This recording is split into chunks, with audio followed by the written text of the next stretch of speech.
Hello, hello, hello! I'm back! So ngayon, nandito ako sa room.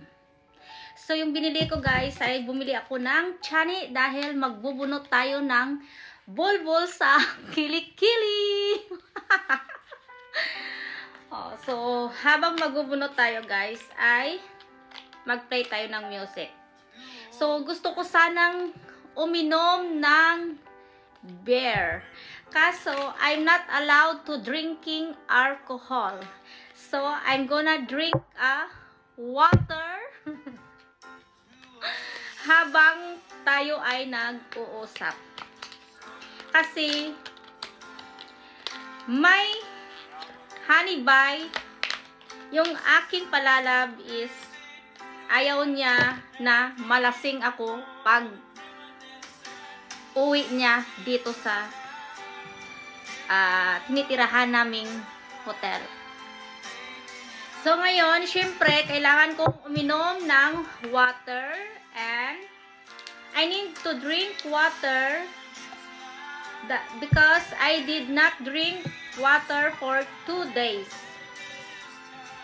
So I drink water and I need to put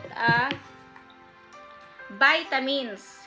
This is energy, vitamins C, B2, B12, and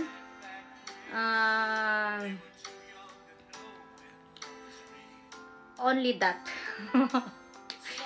So, inom tayo ng vitamins guys to make a healthy body, healthy immune system.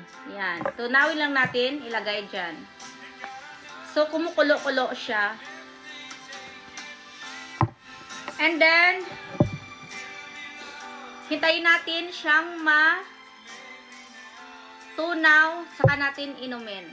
So, ito yung aking pink na chani, ay bubunutin ko yung aking bulbul sa kilikili.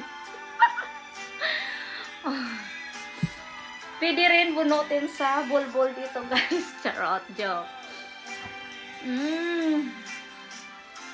So, yan ang aking ginagawa ngayon.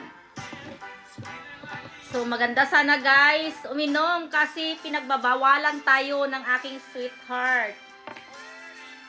Ayaw niya akong uminom ngayon. Gusto niya uminom daw ako kasama siya. At ayaw niya daw akong painom. Bawal daw. So, ito, hanggang dito lang tayo muna sa tubig at saka itong vitamins na to. So hot, maybe this time. Maybe this time. So, meron pa siya guys. Ayan, nakikita niyo. Ayan. Lumulutang-lutang, hindi pa siya tapos. So, manood tayo ng ano tayo ng music. Pwede din mag-sing along tayo. Kakantahan ko kayo guys. I'm gonna sing with you all. But I'm sorry, my voice is not so good at all. Later, I'm gonna sing.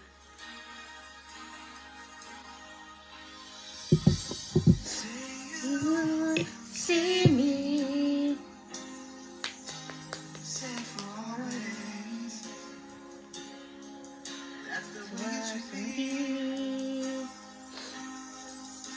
See you.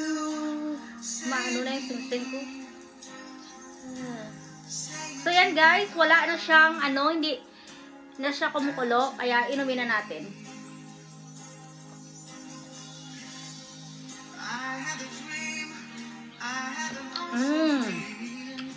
So ngayon, I have much energy for tonight, my love.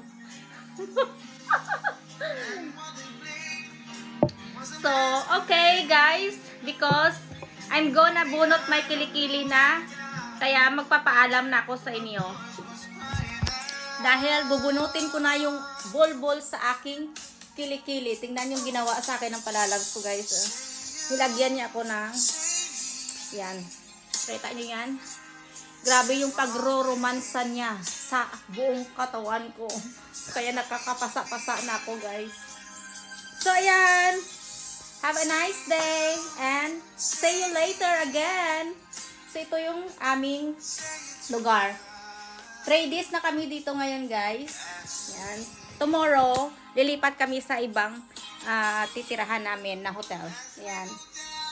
So, kasi wala siya dito, dahil may work siya, kaya ako lang nandito ngayon sa loob. Medyo boring, but it's okay. I'm happy. Okay, bye!